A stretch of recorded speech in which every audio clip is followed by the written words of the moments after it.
The views and opinions expressed by the host and guests in this program do not necessarily reflect those of the company or its management. Viewer discretion is advised.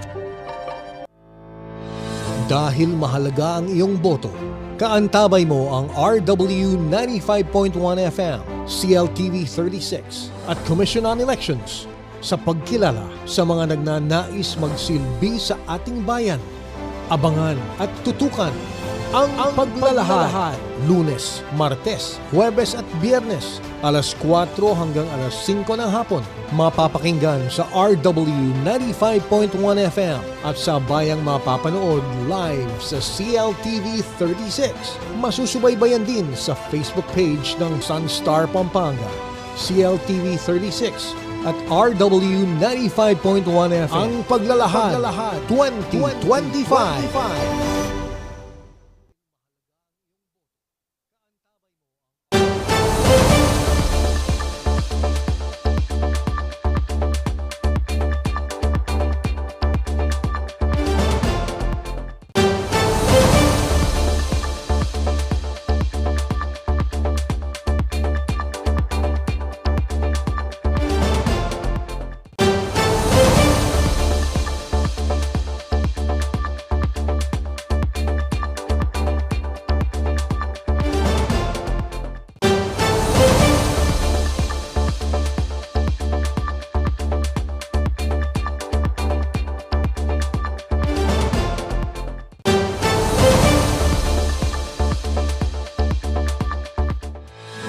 Oras sa Pilipinas, 1 minuto makalipas ang alas 4 ng hapon. Isang magandang hapon Central Luzon, Pilipinas at buong mundo. Kamusta po kayo? Kamusta ang inyong weekend? Today is March 17, 2025.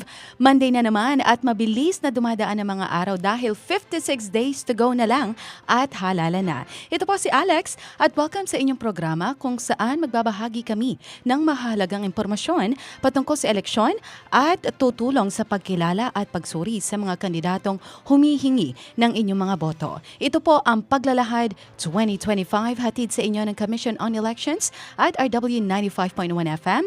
Sabayang mapapanood live ang inyong programa sa CLTV 36 at masusubaybayan din sa Facebook page ng Sunstar Pampanga, CLTV 36 at RW 95.1 FM.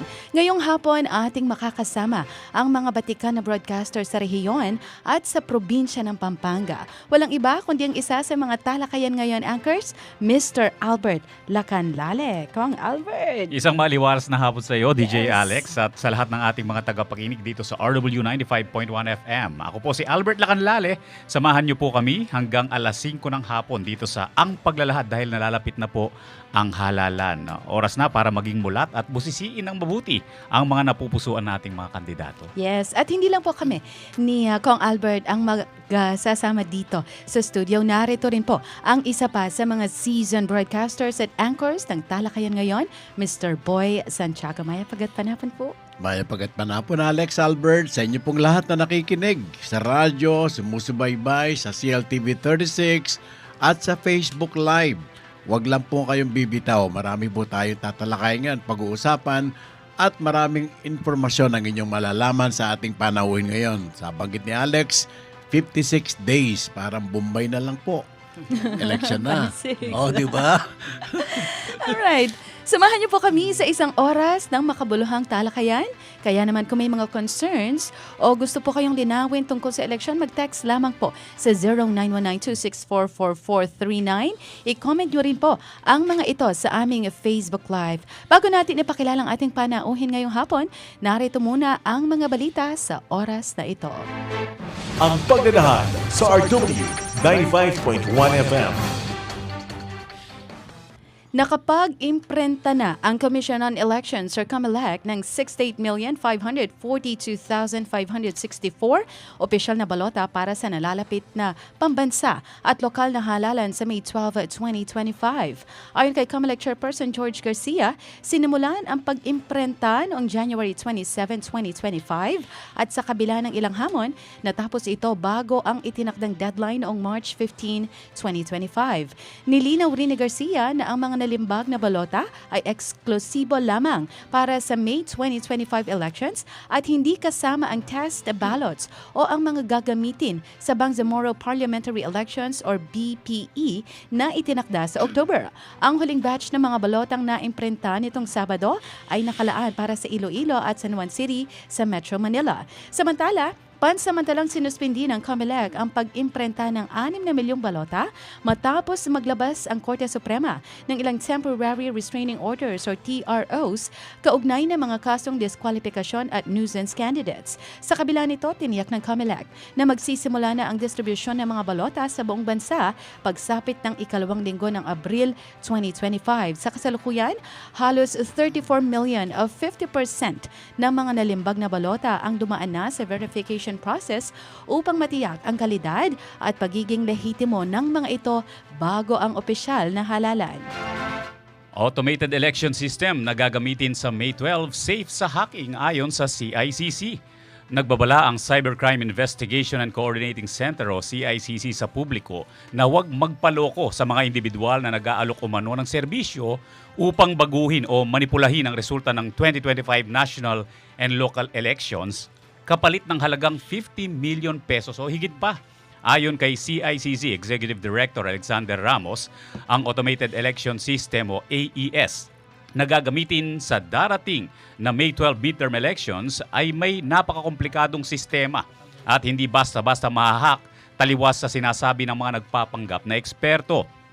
Ang babala ay inilabas ng CICC makaraang maghain ng reklamo ni COMELEC Chairperson George Garcia noong February 28 laban kay Attorney Jeril Harold Respicio na isang vice mayoral aspirant sa bayan ng Reyna Mercedes Isabela dahil sa paglabag sa Republic Act No. 101750 o Cybercrime Prevention Act. Bunsod ito ng isang video na pinost ni Respicio noong January 25 kung saan iginiit niya na kaya umano niyang manipulahin ang mga vote counting machine at may mga backroom program na maaaring baguhin ang resulta ng botohan. Mariin itong itinanggi ni Ramos at sinabing walang basihan ang mga paratang ni Respicio. Hinihikayat rin naman ang publiko, lalo na ang mga kandidato, na agad i-report ang sinumang individual o grupo na nag-aalok ng ganitong illegal na serbisyo sa pamamagitan ng pagtawag sa CICC Hotline 1326. Samantala, mga kaibigan, posible sa loob lamang ng 5 hanggang 7 araw bago opisyal na malaman ang mga mananalong senador at party list group sa May 12, 2025 national local election. Ayon po sa Commission on Election, ipinaliwanag din po ng COMELEC Chairperson George Garcia ang mga boto mula sa Municipal and Provincial Board of Canvassers ay dadalhin po sa National Board of Canvassers para sa opisyal na bilangan. Gayunpaman, binigyan din po ang mas mabilis na proseso ngayon po kumpara sa halos 2 buwan na canvassing noong panahon po ng manual election. Samantala, maaari namang lumabas ang unofficial result sa gabi po mismo ng halalan dahil sa mas pinabilis na transmission o pagpapadala ng mga boto mula po sa Automated Counting Machine o ACM na ginagamit po na 5G technology sa pamamagitan po ng Starlink.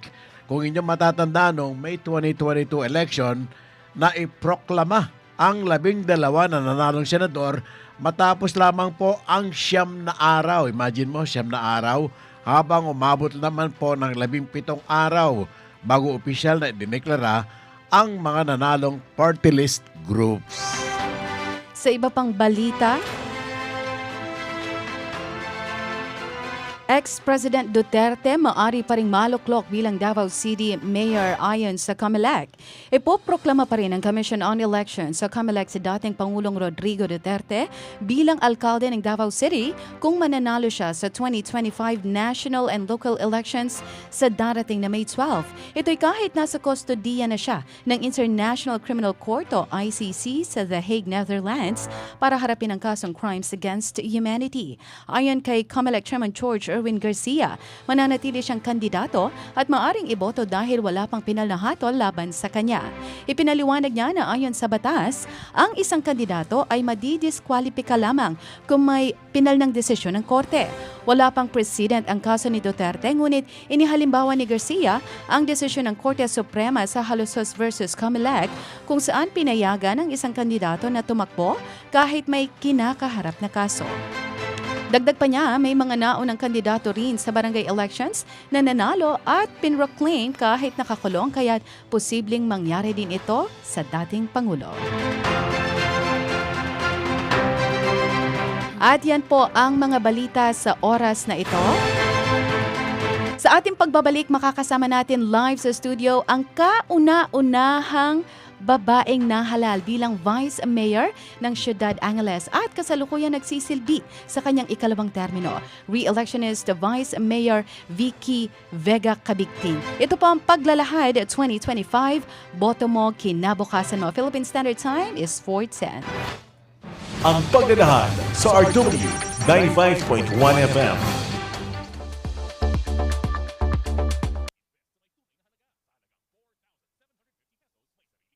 Magandang araw, Central Luzon.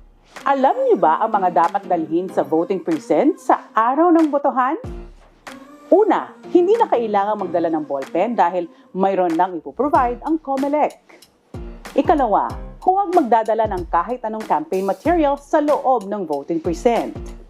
Ikatlo, maaaring magdala ng kodigo o listahan ng mga iboboto, ngunit siguraduhin ito ay nakasulat sa malinis na papel.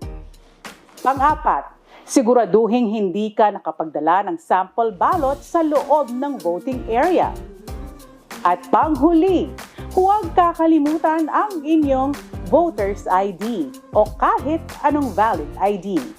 Ako po si DJ Tyra Mendoza Vitog. Samahan niyo ang pinagsalib na puwersa ng RW 95.1 FM at CLTV 36 sa Ang Paglalahad 2025 upang mas pag-usapan at unawain ang mga mahahalagang issue ng halalan. Dahil boto mo, kinabukasan mo. Ang Paglalahad 2025, Lunes, Martes, Huwebes at Biyernes, alas 4 hanggang alas 5 ng hapon. Live sa RW 95.1 FM at CLTV 36. Sabayang mapapanood sa Signal Channel 115, sa FB pages ng RW 95.1 FM, CLTV 36, Sunstar Pampanga, at sa website at YouTube channel ng CLTV.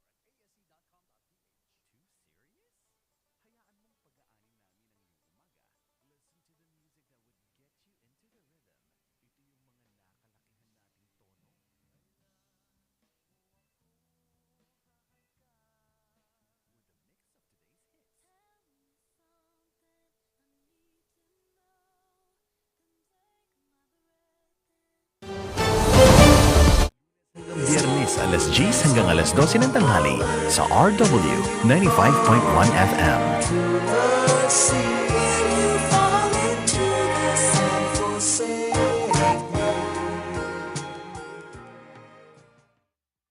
Ang Paglalahad sa RW 95.1 FM. Philippine Standard Time, 12 minutes past 4 o'clock. Nagbabalik po ang inyong programa, ang Paglalahad 2025. Ito po si Alex at kasama pa rin natin dito sa studio si Tangboy Santiago and si Kong Albert Lacanlale. Ngayong hapon na DJ Alex at Mang Boy, no, ating makakapiling dito sa studio ang kauna-unahang babaeng nahalal bilang Vice Alkalde ng Angeles City. At kasalukuyang nagsisilbi sa kanyang ikalawang termino, pero higit pa dito yung kanyang ipinagsilbi na dyan sa lungsod ng Angeles. Tinataguyod niya ang advokasya para sa karapatan ng kababaihan at pagpapaunlad ng komunidad. Inilunsad niya ang Gender and Development o yung GAD Code noong 2012 na naglalayong palakasin ang partisipasyon at kapangyarihan ng kababaihan sa pamahalaan. Sa loob ng maraming taon sa serbisyo, hindi lang batas at resolusyon ang kanyang binuo kung hindi tiwala ng mamamayan. Bilang ina, lingkod bayan at inspirasyon, patuloy siyang nagiging tinig ng pagbabago sa Angeles City. Isang babaeng may malasakit, integridad at paninindigan. Si Vice Mayor Vicky Vega Cabigting. Magandang hapon po, Vice Mayor, and welcome Nice. sa ating program. Yes. Kumusta po kayo? Magandang hapon, Sir Albert, Tito Boy, and of course, Miss Alex. Sa inyo pong lahat na nakikinig at nanonood po, no? Isang napakagandang hapon po sa inyong lahat.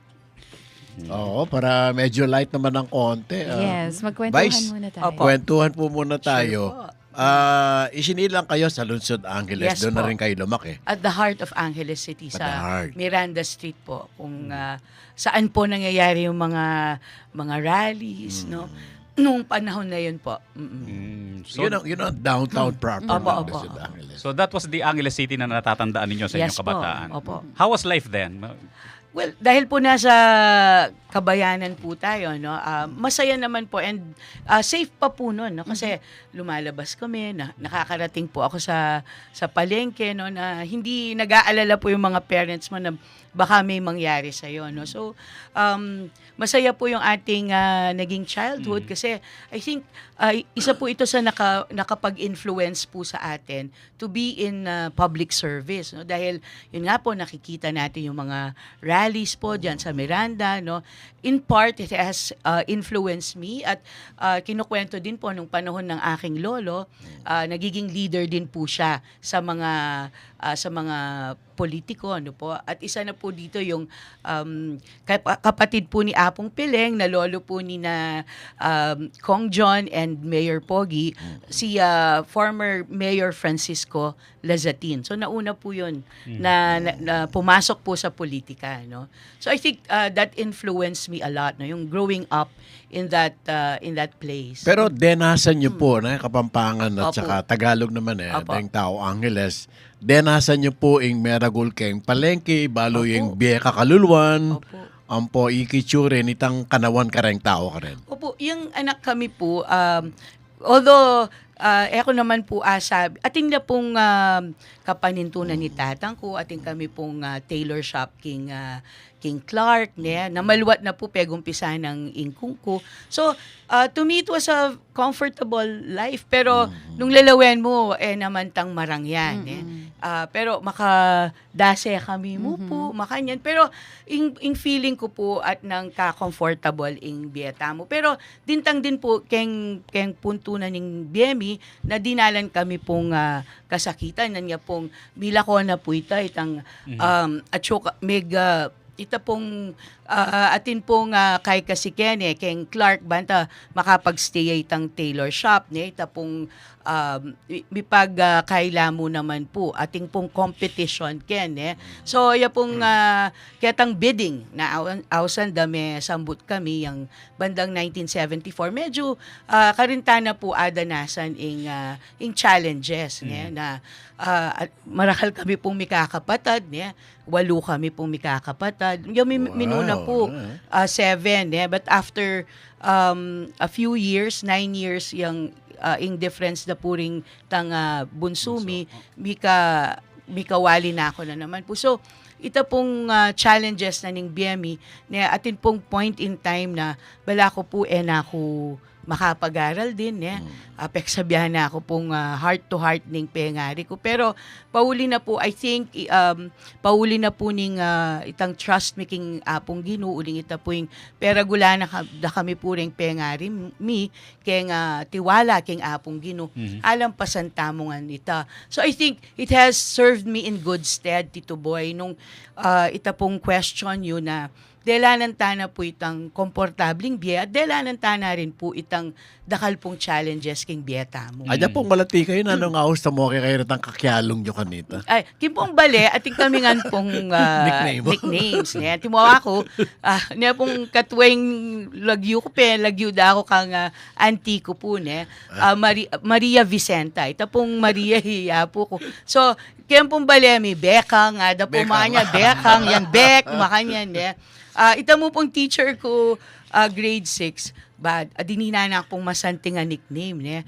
Magumpisa nga ni Vicky ka, lagyo ka na ako. So, that stuck po. Pero king bale, Bekang, then iwali ko pong metong ita pong assistant superintendent, uling Maria Celina, Sili po yung awas na kaya.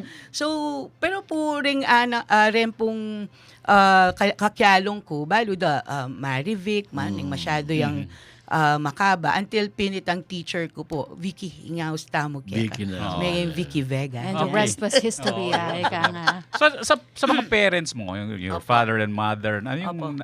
mga ugali nila or mga traits nila na sa palagay mo na namana mo? Opo. And siguro yun yung gusto mong matutuhan at yun ang gusto mong dalhin sa iyong Opo. pamilya ngayon.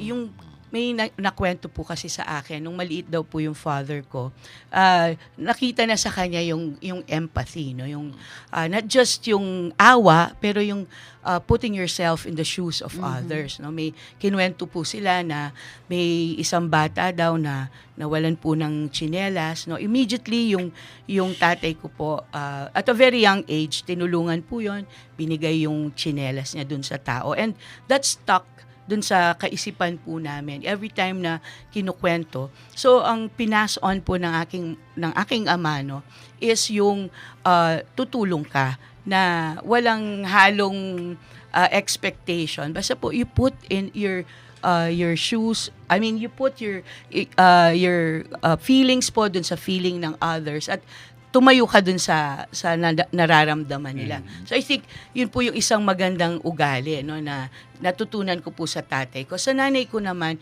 yung quiet strength, no, na yung nanay ko po is a housewife, pero talaga pong during the time na yung challenges po sa buhay namin, no, nawalan po ng business yung tatay ko, siya po yung tumayo upang tulungan po yung tatay ko. Quietly working po, no.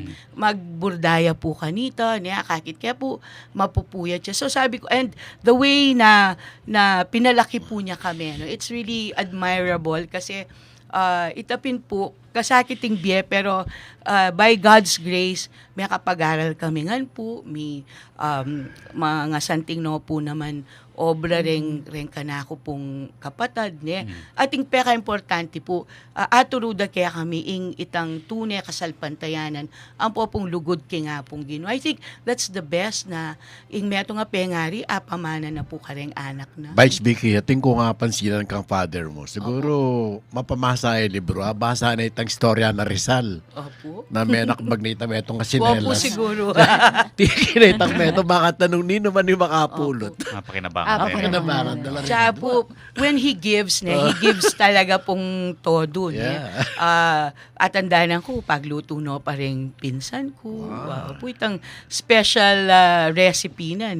Ulipin pong meragulyarin po na maka-expose siya King Clark. So, yung paborito na pong luluto, stew, makanyan. And aliwa mo po ikaming pagluto na, pati rin aliwa. So, itang that giving kind of attitude, ako po palagi, ikwa ko kaya ito. Vice, ano pong course na natapos ninyo? Ay, Bachelor of Arts in Communication po. Broadcast journalism po ang specialization. Ay, Na-practice niyo po ba? Konti po, for some time, pero siguro mas makarikilta mo po, mas Kay public service. sa public service. No po. Pero for some time, and again, it's helping me a lot, like for interviews like this. Kasi Yes. I'm sure yung mga tatanong niyo po pang dissertation. And very modulated kasi yung mga voice. ano po niya. yung parang yung mga tanong mga pang-masterals. Pang-defense no? lang siguro. Pang-defense. Okay. Sabi mo hindi mo na masyadong na-apply Opo. yung course mo. Anong naging career mo ba? It's more of politics pa rin po. I mean, information or communication and politics. Yung first job ko po talaga, after graduation, kinuha po ako sa information office ng University of the Philippines. And then, after that po, ito natutuwa ko pong kinukwento. I prayed for work sa Congress dahil malapit lang po yung Congress noon. And lo and behold, habang nag-work po ako, may hinatid lang po ako sa isang building, no, yung Vincent's Hall sa UP. Nakita ko po yung post na nangangailangan. Wanted. Hindi pa sa Facebook yun, nakita mo Opo, na nakapost yan. wanted. Oo, yung post pa po talaga. Office of Speaker Pro Tempore Cuenco. No po. So sabi ko, ay, yun na yata yung kasagutan ng prayers ko. So nag-walk-in po ako and si Congressman Cuenco po, representative po yan ng Cebu City. University. He's also a broadcaster, kaya ang ganda-ganda din po ng boses niya. At pag wala po si Speaker Mitra, siya po yung presiding officer. So, nagpunta po ako doon and ang nag-interview po sa akin yung anak po niya, and I was asking him, nag-accept po ba kayo ng non-Cebuano speaking applicants? Oo, sabi niya, bakit? Taga saan ka ba? Sa Pampanga po, sa Angeles City. Oh, taga dun yung nanay ko eh. And the rest is history. Natanggap po ako, no? And yun po yung work ko naman sa Congress. First work ko sa Congress hanggang sa nung 1995, si Congressman Tarzan Lasatin naman po ang kumuha sa akin. But in between, nag-serve din po ako sa PLLO or yung Presidential Legislative Liaison Office, at nag-serve din po ako sa office po ni Senator GMA that time. Yun, paano kayo napunta kay GMA? Bali, nag-apply po ako alam ko sa Pinatubo Commission. Tapos, pinull out yung paper ko, pinareport po ako kay Madam GMA, nung senator po siya. And I was with a pool of writers. Pinull out din po ako sa pagsusulat. Yung naging close-in staff po niya, ako yung sumasama po ako sa kanya sa lahat ng pupuntahan niya or nire-represent ko po siya. And since siguro po that was 50 pounds ago. So, there was one time, pinapunta po niya ako sa Gimba, Nueva Ecija, na sa dulong-dulo po yun ng Nueva Ecija. Ano po? And nung pagbaba ko, akala nila ako si Madam, no? Dahil nga po 50 pounds ago. At, or 60, sabihin na natin. Pero, syempre, wala po yung nunal. So, na-realize nila, representative. Hindi si GMA to. Oo nga po. Ano po yun eh, mushroom farm, parang inauguration po noon. So, nirepresent po natin doon. And it was also an exciting job for me. And kung mapapansin po nyo, always related po sa isang politician. Yes. Po. Okay. So,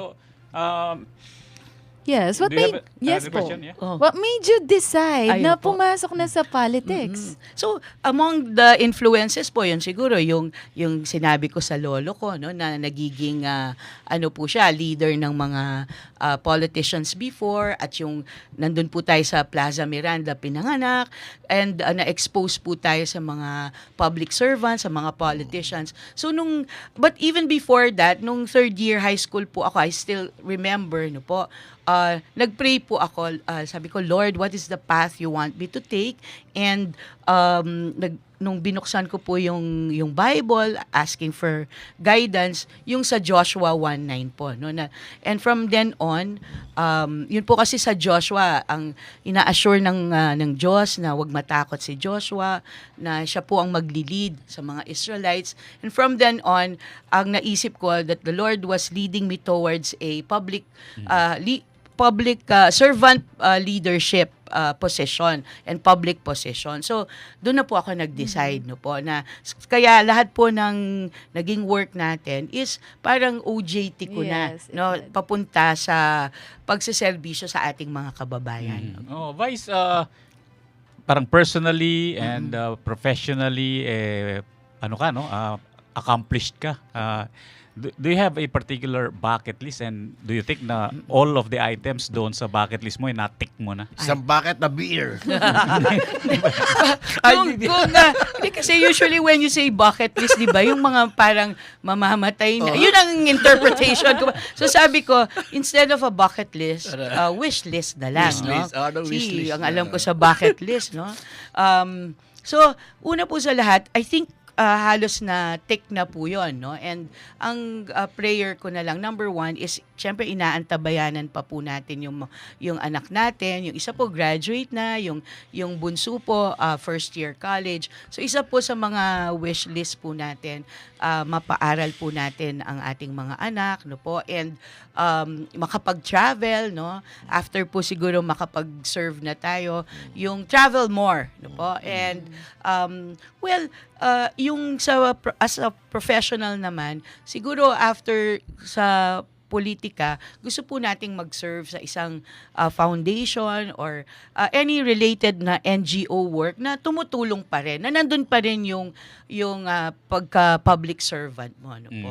So yun po siguro. Ano po. O yun. So, ibig sabihin nun, hold mo muna yung ibang mga hindi pa natitik na yun Opo. dahil you are still in public service. Opo. So, marami ka pang trabahong gagawin dito. Yes po. Oo. As a public servant naman, ano yung isa sa mga hindi mo makakalimutang pangyayari diyan sa iyong karera diyan? Marami po yan. Yung unahin ko po ba yung masaklap o masaya? Yung Masaklap muna. Yung masaklap muna.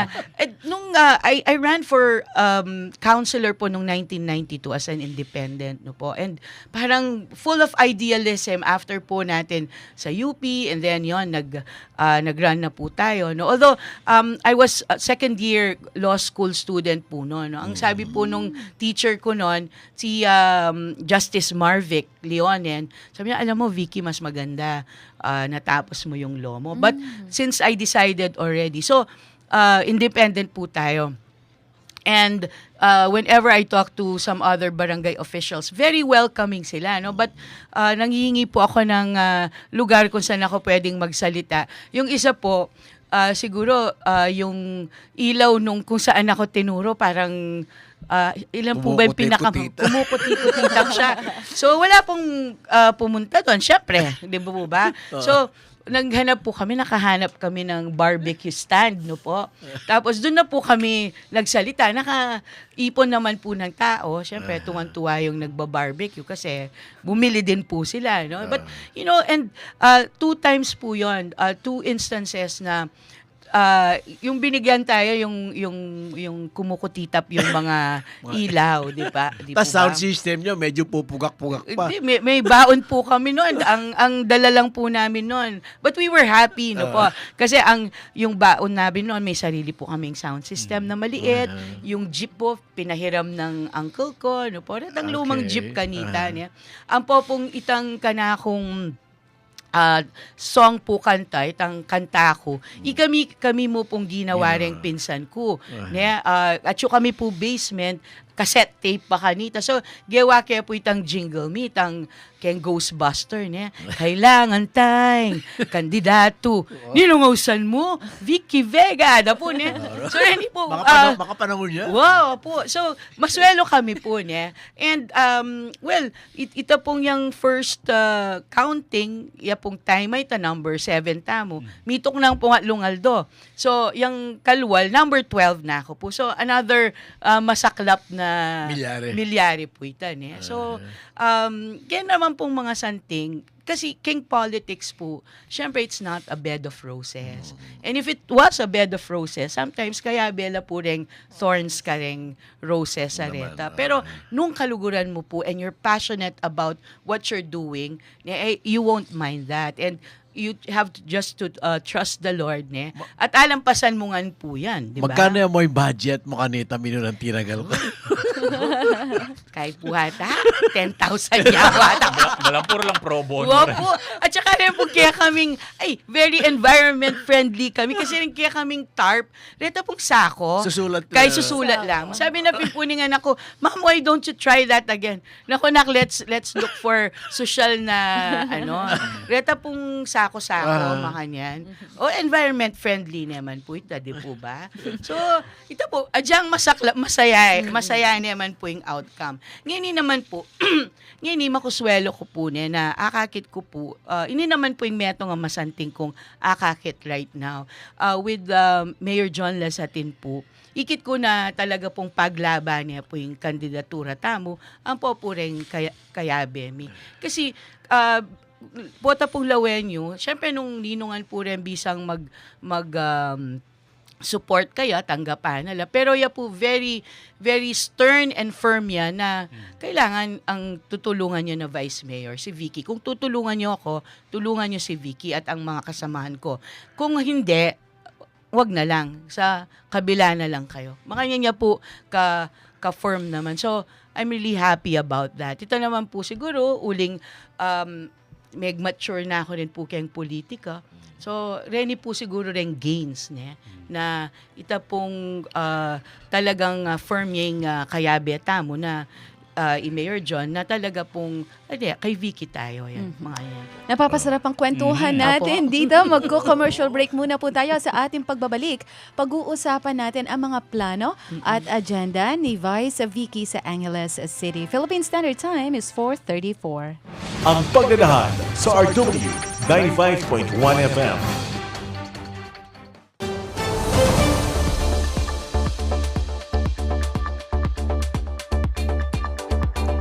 Mahalaga ang bawat boto sa halalan. Pero paano natitiyak na secure at protektado ang ating boto? Halina't ating alamin ang mga security features ng Automated Counting Machine o ACM. Umpisahan natin sa balota. Ballot security.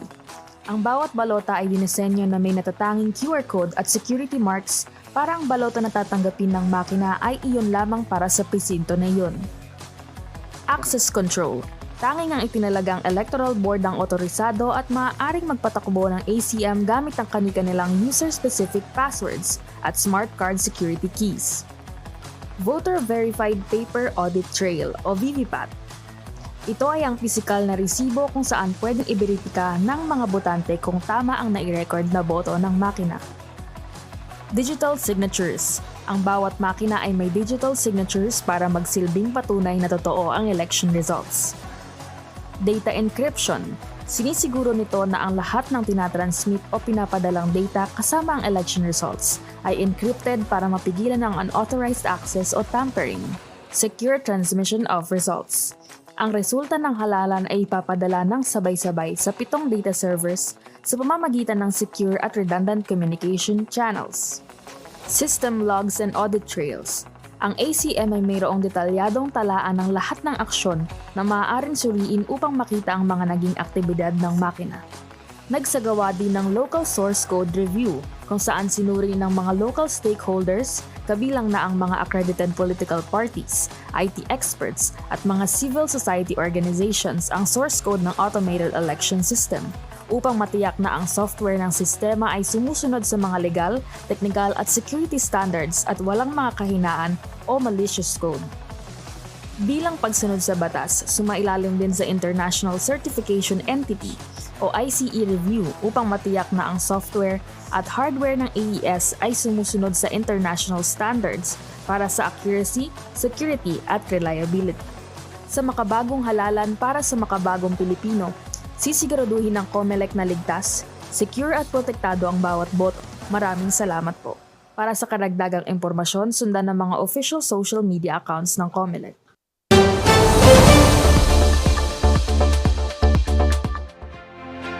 Philippine Standard Time, 36 minutes past 4 o'clock. Nagbabalik po ang programang Ang Paglalahad 2025 dito sa RW 95.1 FM. Ako po si Alex, kasama pa rin natin dito sa studio ang aking mga co-host, Kong Albert Lacanale and Tanguay Santiago. Ang oras Oo.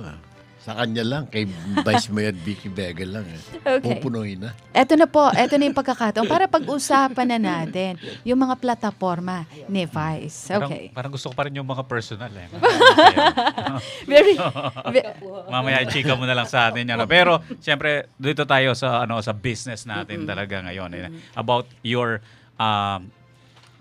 candidacy as another term as Vice Mayor of the City of Angeles.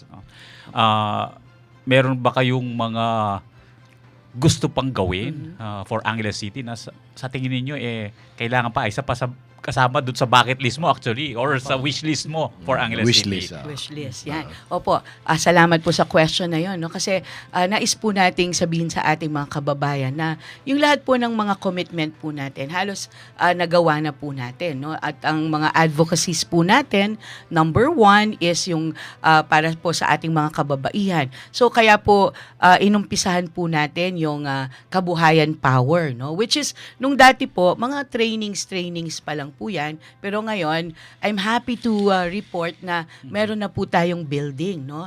At yun po ay malaking accomplishment po sa aking part. I feel, no, na kapag may building na po ang Kabuhayan Power, wherein kung saan po magte-train po tayo ng ating mga kababayan para sa kanilang pangkabuhayan.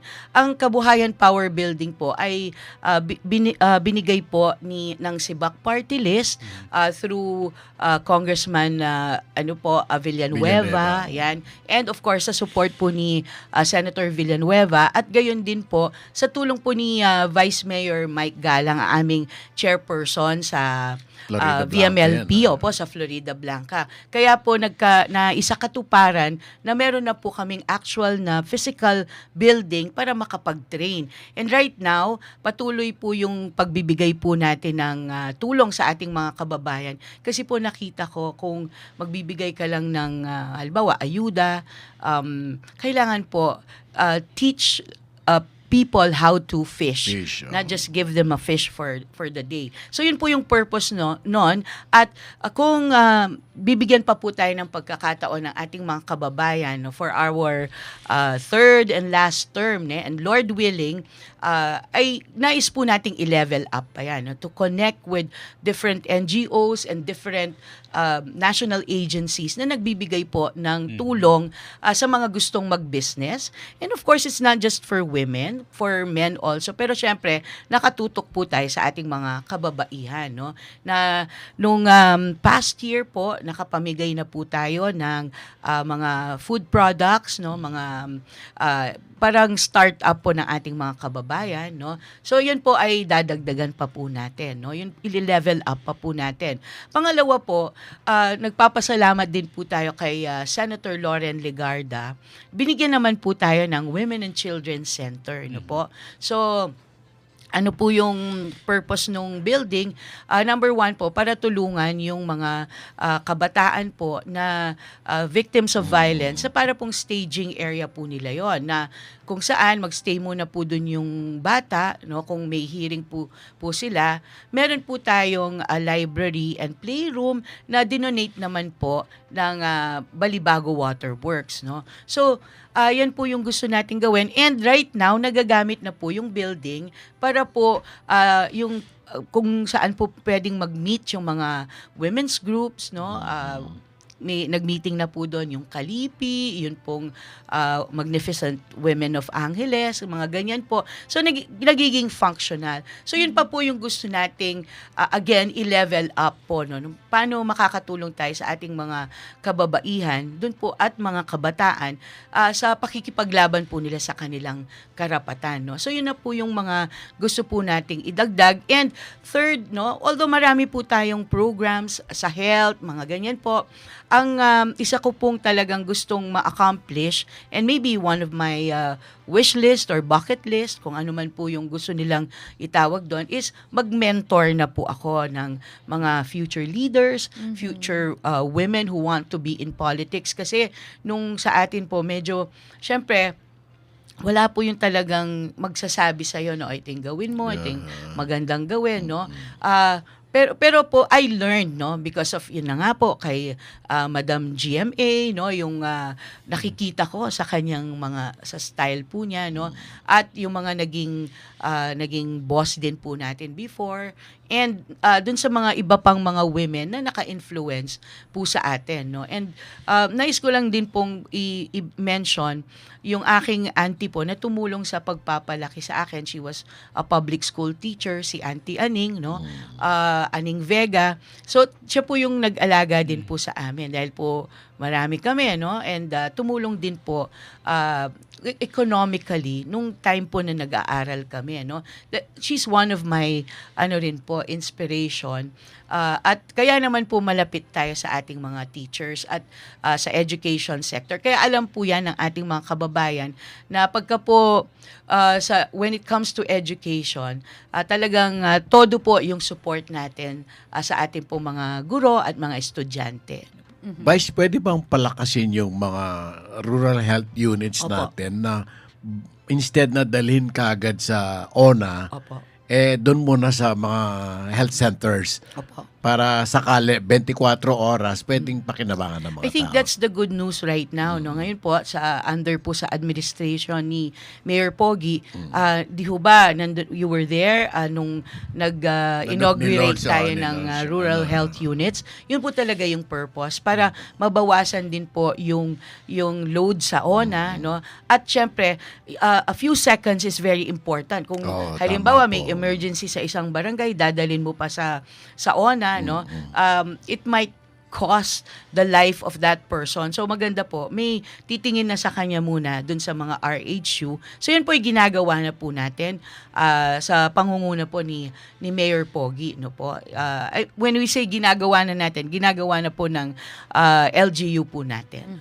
Okay, legislation-wise, pagdating Opo. naman sa education, ano yung Opo. mga isinulong ninyo dyan sa konseho na ngayon ay napapakinabangan na ng mga Angileño Opo. and future pa ng mga Angileño? Nung tayo po ay nag-councilor, kasi naka 2 terms din po tayo as number 1 city councilor, 2001 and 2004, ang mga sinulong po natin, yung local version din po ng mga karapatan ng ating mga kababaihan, like yung VAUSI laws, no po, yung anti-trafficking. So I believe na nakatulong po yun para lalo pang mamulat yung mga kababayan natin.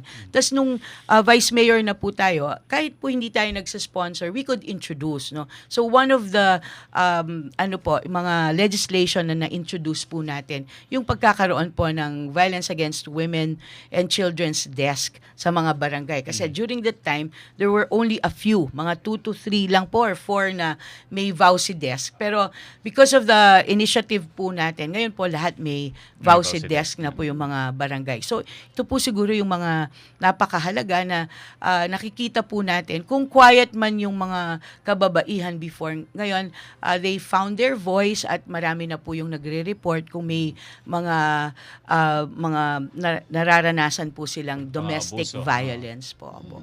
Okay, Vice, balikan ko lang po yung na-mention nyo kanina na gusto nyo mag-mentor Opo. ng mga kababaihan. Opo. Kung meron po kayong isang gustong ituro sa kanila na Opo. feeling nyo, yun yung pinaka-importante, Opo. ano po ito? Una po, pwede pong mag-mention ng 3 siguro. Sige po. Number 1 is prayer, kasi kailangan po ninyo ng guidance because you're going into something na di po ba yung iba ayaw nila ng politika, no, but you can make the change and the difference, no? So prayer, ask God kung ano po yung will niya, and then yung second will come after that, yung purpose. Ano yung purpose mo? Bakit gusto mo sa public service or sa politika? And third, you have to have passion. No po. So, bali po next week, we will be celebrating Women's Month, no po. So, magsa-start na po ako with our mentoring, no. Guest po natin yung mga kapitan po natin and mga kagawad. I-award po natin sila. And we will be inviting women's groups para in our own little way makastart na, makapag-plant na po tayo ng seeds of leadership po sa kanila. So, yun po, prayer, purpose, and passion. Yan po. Pwede pong idagdag na wag karirin yung politika. Okay, marami pa tayong pag-uusapan with our guest, si Vice Mayor Vicky Vega Cabigting ng Lungsod ng Angeles. Samantala, tayo po ay pupunta muna sa ating commercial break, no? Magbabalik pa ang programang Ang Paglalahad 2025. Boto mo, kinabukasan mo. Philippine Standard Time, it's 4:47 in the afternoon. Ito po ang Paglalahad 2025.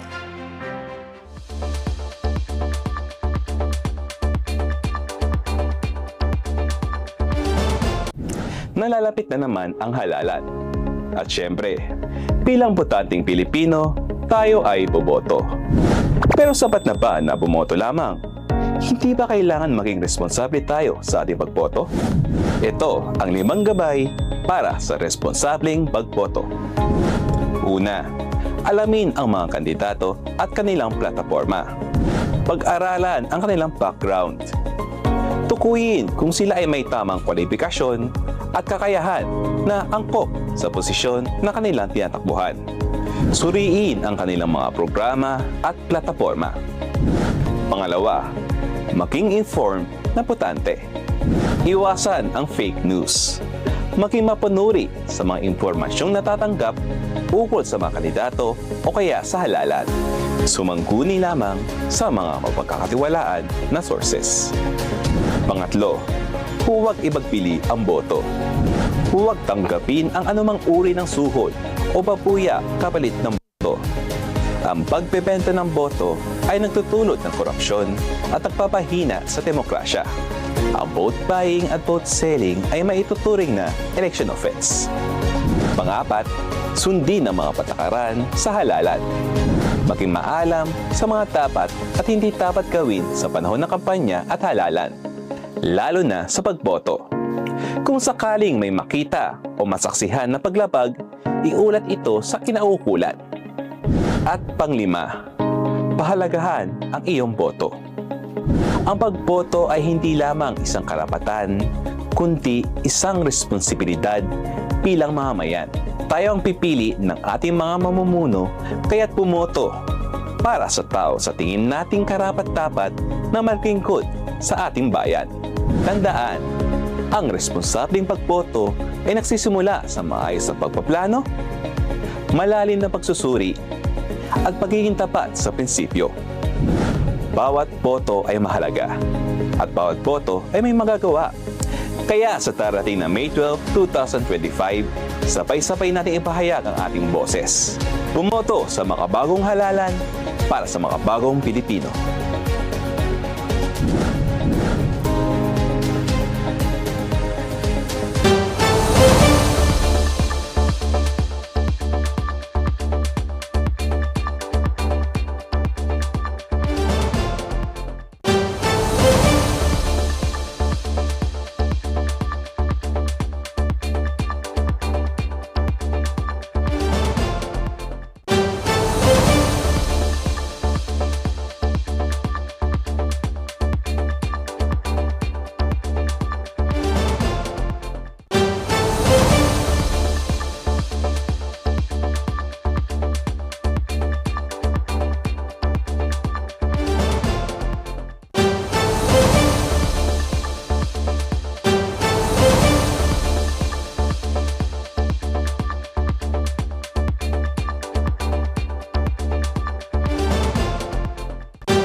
Philippine Standard Time, 15 minutes past 4 o'clock. Nagbabalik po ang programa Ang Paglalahad 2025.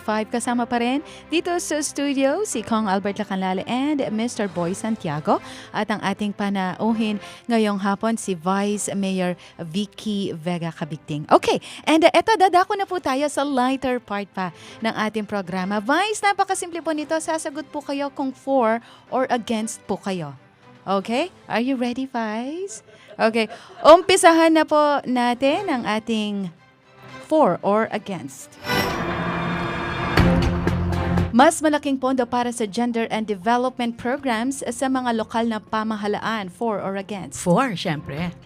Gawing mandatory sa lahat ng kumpanya ang pagkakaroon ng paid maternity at paternity leave na mas mahaba kaysa sa kasalukuyang batas. For. Ganap na pagbabawal ng pogo sa Pilipinas, lalo na sa mga lungsod tulad ng Angeles City. Pwede bang i-explain yun? Kailangan fast talk siya. For or against muna, Vice? Sige po. Against. Okay. Parusang kamatayan para sa mga high-level drug traffickers. Against. Pagbabawal ng political dynasties upang maiwasan ang monopolyo ng iilang pamilya sa kapangyarihan. Mukhang ano po yan kailangan po explain ko later Okay, sige, later Vice. Na, opo. Okay. And pag-aresto kay dating Pangulong Rodrigo Duterte ng International Criminal Court, are you for or against? Explain ko din po later yan. Legalisasyon ng same-sex marriage? Explain ko din po later yan. Pagsasabatas ng divorce bill, are you for or against? Against po ako dun. Okay. All right. Now, eto naman, mas lighter part na po ito. Hindi man lighter yung kanina. Pinawisan po ako doon. No? Okay. Dito muna tayo. Neat or on the rocks? Sa alakihan. Okay. Neat or on the rocks? On the rocks. On the rocks. Nora Honor or Vilma Santos? Nora. Sino po ang bet ninyong Magdarna? Magdarna. Vicky Vega. Pool or beach? A beach. Okay. Pia Wurtzbach or Catriona Gray? Naku, magagalit. Catriona. Okay, mas maraming trabaho o mas mababang presyo ng bilihin? Mas maraming trabaho. Okay, transparency o efficiency? Efficiency. Okay, naniniwala ka bang ikaw ang mailuluklok na vice-alkalde ng Angeles City? Lord willing, opo, naniniwala po ako. Okay, Vice, Opo. ano po ang mensahe ninyo sa ating mga botante? Okay.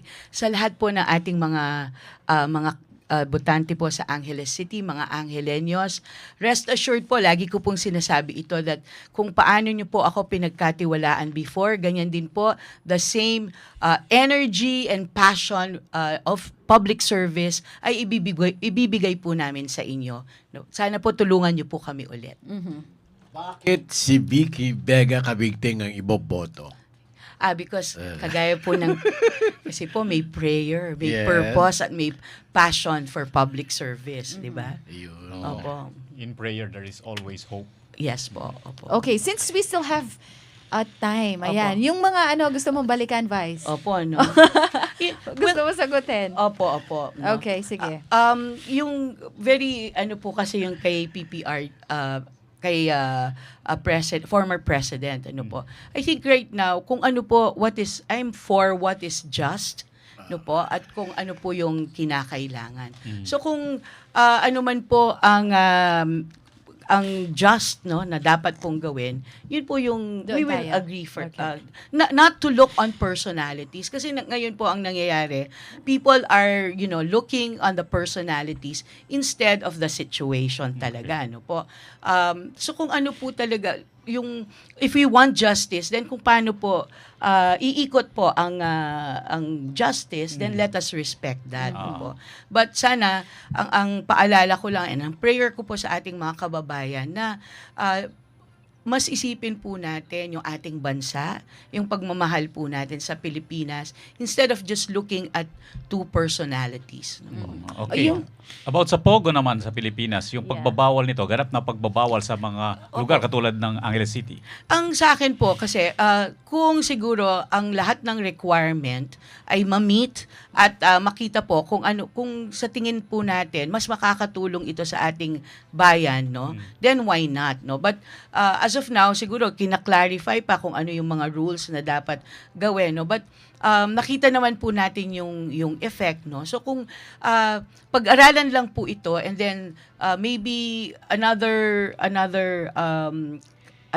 ways na pwede pong mag-meet ang dalawa na may papasok po na foreign companies po na pwede naman po makatulong sa ating mga kababayan. Pero yung mga pinopropose na or ang ginagawa po nila, halimbawa, love scam, yung mga nakakaperwisyo po, wag na. As long as Kailangan maganda po yung idudulot sa ating bansa, then I'm all for it. Kung ano lang nakalagay doon sa kanilang permiso. At wag pong makakaperwisyo sa ating mga kababayan o sa ibang mga foreigners po natin. Okay. How about sa political dynasties? Ako po, for me, let them, why not? Kung sa tingin mo nakakatulong sa iyo.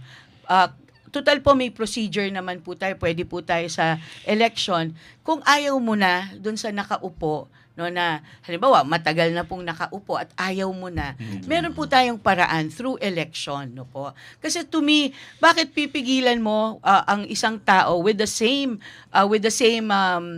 apelyido, or kung nakikita naman po natin na nagseserbisyo.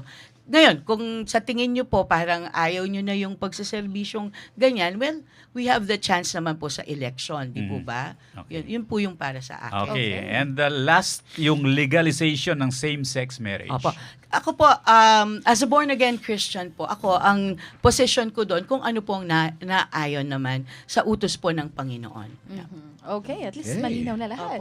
Vice, huling mensahe niyo po sa ating mga tagapanood at tagapakinig. Apo. Muli po, tayo po ay humihingi ng tulong ng ating mga kababayan, 5 na ako po as Vice Mayor, 5 term. Siguro naman po, anyadwan kaya po itang pang-anam. Ibiyayo naman po siguro. Ikitso naman po ing meging performance tamo. At ikitso naman po, nung nano po yung kasalukuyan tamo rin pong gagawan bilang Vice Mayor ng Angeles City. So, pasibayo po, anyadwan mi po yung malyong saw. Dahaladaal pong salamat and God bless you all po. And that's it for today, folks. Atin pong nasaksihan ang 5th episode na tayo no ng ating programa, ang Paglalahad 2025. Muli, maraming salamat sa iyo, Vice Mayor Vicky Vega Kawigting, for joining us this afternoon. Oo, palagi po nating tatandaan na ang pagboto hindi po isang karapatan, kundi isang tungkulin bilang isang mamamayan. At nakakasalalay po dito ang kinabukasan ng ating bansa at ng susunod na henerasyon ng Pilipino. So maging mas mapagmatyag, maging matalino, at higit sa lahat, ipakita po natin ang tunay na diwa ng pagmamahal sa bayan. Ngayon pong election 2025, ako po si Boy Santiago. At Maraming salamat. Ito naman si Albert Lacanlale. Thank you very much. Yes, at ako naman po, si DJ Alex. Maraming salamat po sa inyong pakikinig at pagsuporta, at sana'y patuloy nating ipaglaban ang isang mas maunlad at mas matatag na Pilipinas. Abangan muli ang ating programa bukas, March 18, 2025, alas 4 hanggang alas 5 ng hapon dito sa RW 95.1 FM na sabayang mapapanood live sa CLTV 36 at masusubaybayan din sa Facebook page ng Sunstar Pampanga, CLTV 36 at RW 95.1 FM. Ito po ang Paglalahad 2025.